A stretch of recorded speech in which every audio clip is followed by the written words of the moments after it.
Say no less. Yeah.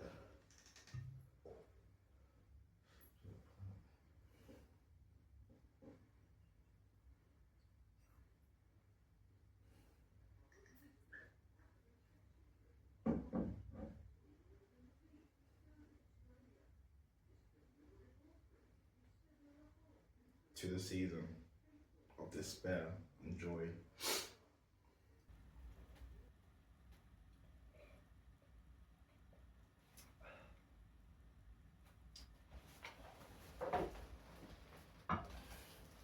Hello. Welcome to this year's recap video. Every year we see it. The bravado, the gusto, the wins, the losses, the rings, the punishments. But this year, we want to put all that to one side. We want to see what happens when you take it away. The rings, the losses, the punishments. What's left when it's just the person? Welcome to this year's recap video.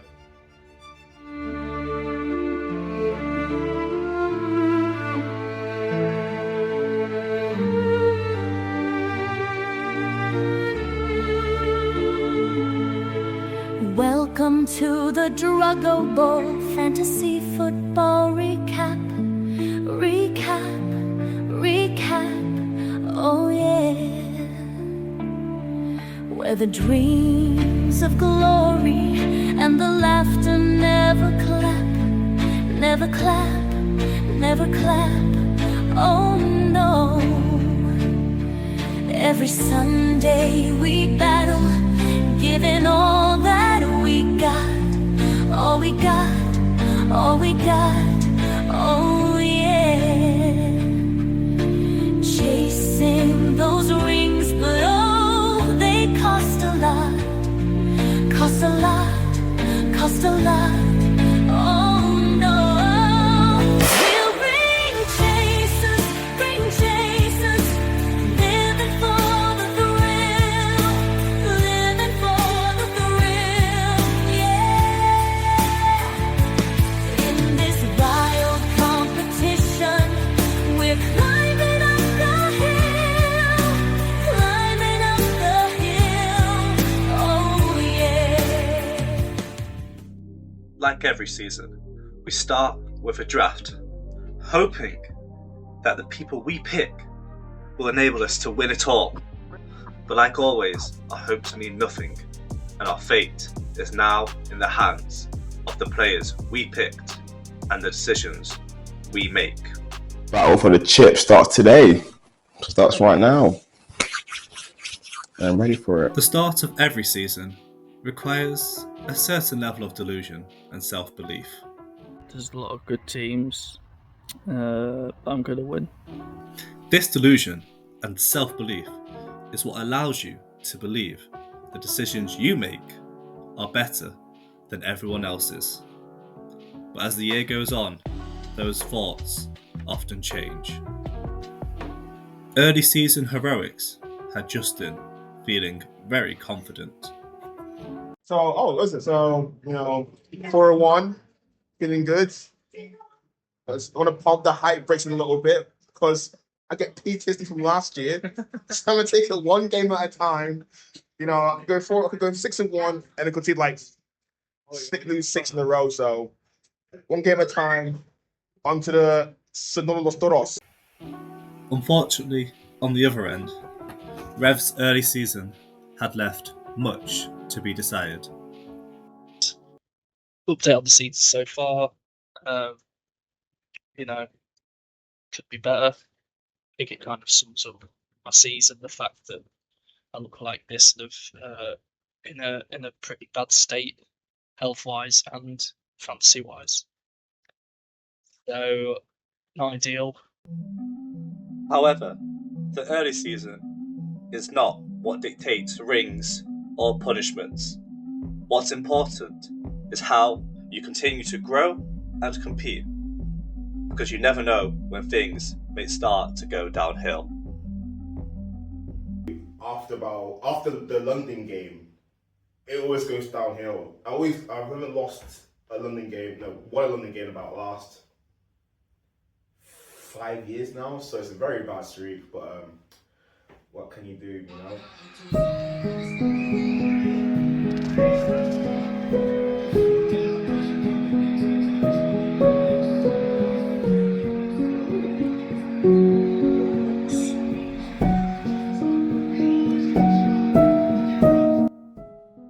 It seems last year's end of season collapse still haunts Justin to this day. He has never quite got over the mental anguish it caused him. If I do claps again, oh no, I can't.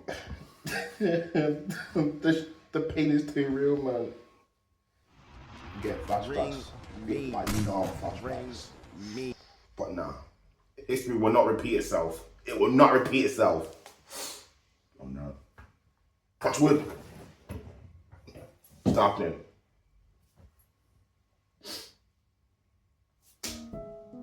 Unfortunately, the season didn't get any easier for Justin. Right, so obviously now in week 12, I'm now 2 games down. And they were very rough. The last 2 games, not gonna cap. Lost against Cameron was pretty bad. It was that bad. He didn't play his defense, and he still got the win. So that was an eye opener. And then had to face the Trauma Center and got beat down by Haysom Bomber Clark Hill. Of all people. So that was very disheartening. Yeah, my matchup the last 2 weeks have not been in my favour whatsoever. It's been tough times. Obviously, it feels like history is repeating itself. This is what I don't want to happen.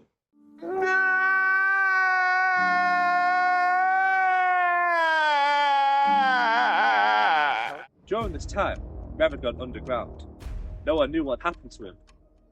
Was he scared? Had his life been threatened by the very man who brought him into the league?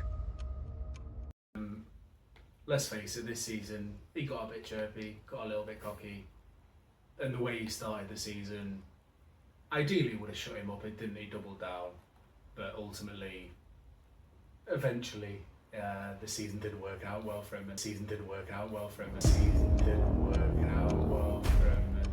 Fearing what Dan may have done to Rev, the team rushed to what we believed was his safe place, his home in Lincoln, in hopes we may get a chance to speak with him. However, we could not find him. Our worst fears were beginning to come true. Had Dan finally crossed that line and literally taken out the competition? We had to ask him, so we asked Dan, what, if anything, have you done to Rev? I have to warn you now, his answer was truly shocking. First time we didn't have the balls to trash the talk again. Pure ecstasy, not gonna lie. Thankfully, Rev was able to escape Dan's clutches and find asylum in Manchester, of all places. There, he hid out in a sports bar and was able to send us this courageous message. Hello. It's been a while. A 3-game losing streak will do that. I'm currently in Manchester, waiting for a couple of mates before Kasabian later. Just found this sports bar. I'm forcing to put Lincoln on, so not going great this season. Currently scheduled to lose again. So this is me admitting to being in a loser's playoff.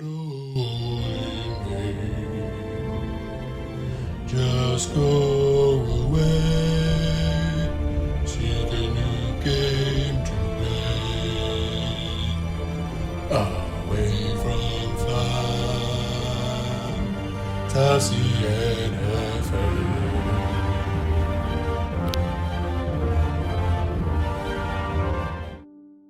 Dan was right. Rev's regular season was over by this point, as the losers bracket started to form. Victor and Dylan were the next to go. Ape shit. Dan took an iron grip on his conference from week 11, and he never eased up, ascending to the top of the leaderboard. Meanwhile, Joel was able to steal the top spot away from Victor in week 11, leading to a starkly different outcome for him and Victor. This left the first wildcard spot to be claimed by Justin, who had overcome his demons and managed to not choke like last year. Hopefully, this was a sign of things to come for Justin. I wasn't even thankful, I was more relieved because if I didn't make it, I'd just been ridiculed again. I was CBA getting just harassed. This meant the final week was Ed versus Cameron to determine who would join Dylan and the others in the losers bracket and who would get the final wildcard spot. For such a momentous game, we asked Ed what he thought about this. It didn't seem like Ed had much to say about the situation. Cameron, however, was heartbroken to fall into the bottom bracket. Didn't deserve to be in the bottom bracket at all.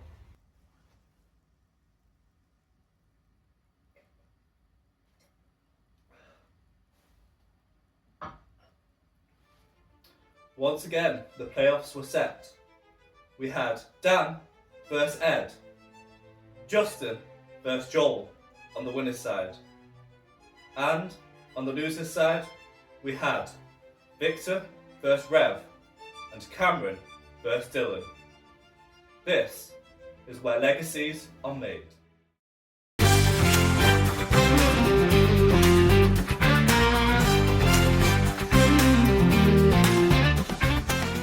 Welcome to the playoff room with me, your host, Joel Gard. The playoffs are a special occasion. It's a chance for the elite to compete for the ring. However, not everybody can be in this elite club. Some people's poor decision making caused them to fall to that lower bracket. We caught up with one of these people and found out what decisions they made that caused them to fall into that loser's bracket. Arguably the best team going in. Through hard work and dedication, working the waivers, most waiver pickups. Injuries. I can't complain. I had a rocky start, a solid middle, poor end, but yeah, traded away Nico Collins. I feel like it was the right decision. A-Time put up a better performance in the end, but yeah, didn't help that the bum Patrick Mahomes crushed my boy's leg. However, despite not having the season he wanted, Dylan was still able to defeat Cameron and push him into the losers game. It's not about points, it shouldn't be about points, it's about who wins, but not me. Joining Cameron in the losers game was Rev, after he was handily defeated by the three-time ring holder, Victor. Went earlier to the Wetherspoons, so I know my environment and Meanwhile, on the winners bracket, Ed, who managed to stumble in at the very last game, had a chance to do what no one else had done before, be the first expansion member to win the ring. I am feeling fucking stressed. I just need this 1 week to go, and then after that, it's easy street. I just need this 1 week, and that's it. Down to one. Unfortunately, a tyrannical Dan prevented Ed from making history. It seems the power Dan got from all these wins had gone to his head, and he wasn't letting go. He wanted more and more wins. Pretty good. Better than these guys. It seemed Dan wasn't going to let anything stop him. He wanted that second ring. He wanted to become a dynasty. The fear was, who else would he trample? Who else would he put down to win it all? Waiting for Dan in that final game was Justin. He'd had a hard-fought battle against Joel, and it came down to the final player. Thankfully, after a sleepless night, Justin was able to prevail and make the finals for a second time. I wasn't really that scared. I thought, you know what, there's a bit of hope, hope there, and it fully paid off. I watched it live, I really cried. I was thinking, yes, thank you so much. But obviously, as a wise man once said, job's not finished. So obviously, And with that, the final week was set. On the winner's side, we had Dan versus Justin. And on the loser's side, we had Cameron versus Rev. Only time would tell what their fates would be. Definitely rooting for Rev to lose. On the loser's side, there wasn't much of a battle. Rev dominated from the get-go, didn't even give Cameron a chance to breathe or make it a close game. This put Cameron into a state of delusion, laughing manically, not knowing what had happened to him. Oh shit. Okay, there we go. I've been in the league for I don't know how many years. So one day I will. One day I'm proud of myself. It'll be your year, 1 year. On the other side, Justin was our last hope to prevent tyranny, to prevent a new dynasty. But our hopes were scarce, for we all knew Justin was a choker. I was rooting for Justin. I was pure rooting for Justin. He deserved that. And it seems our worst fears came true. A new tyranny rose, a new dynasty in the making. Justin was Justin. He choked, he overfought. He played the unlucky Colts. He listened to the media, he listened to the voices, but he didn't listen to his soul. overthought everything. So, because in my head I was like, this is my best chance to win. I thought, it's in my hands now. I can't screw this up. I watched my videos on YouTube, watched the analysis, the main guys and about fantasy. And I should have trusted my gut instincts in all fairness, because sometimes if you, overthink, deep it too much, you cloud your thoughts, you make a very, very costly decision, yin and yang, don't want to hate on greatness. And obviously sometimes the greatness can fall short. It'd be remiss of me not to mention Justin's loss in the winners' final. Commiserations, mate. Stick with us in the Zero Drugger Bowl ring group. This is a song that I did early in the season where I predicted that this choke would happen. I want to use it as my last message for the year. By all means, win the Drugger Bowl in your dreams. But after it all, Justin's gonna run for goal.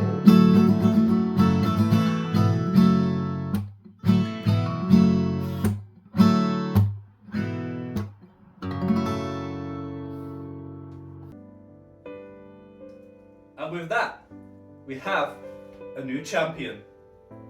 But what type of champion will he be? With 2 rings and 2 losses? Would he be humble? Would he be tyrannical? Would he be villainous? Only time will tell. Thank you for watching this year's recap video.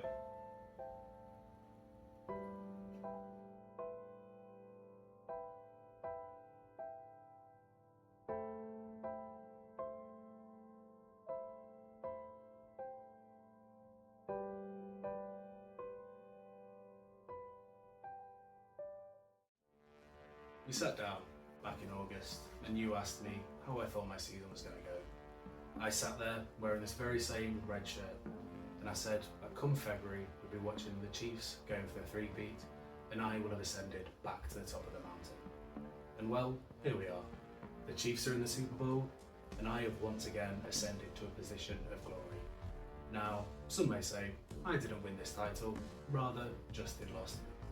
But that's not the way it'll go down in history. It's my name up on the honours board, it'll be my name in the history books, and there'll be me with another ring around my finger.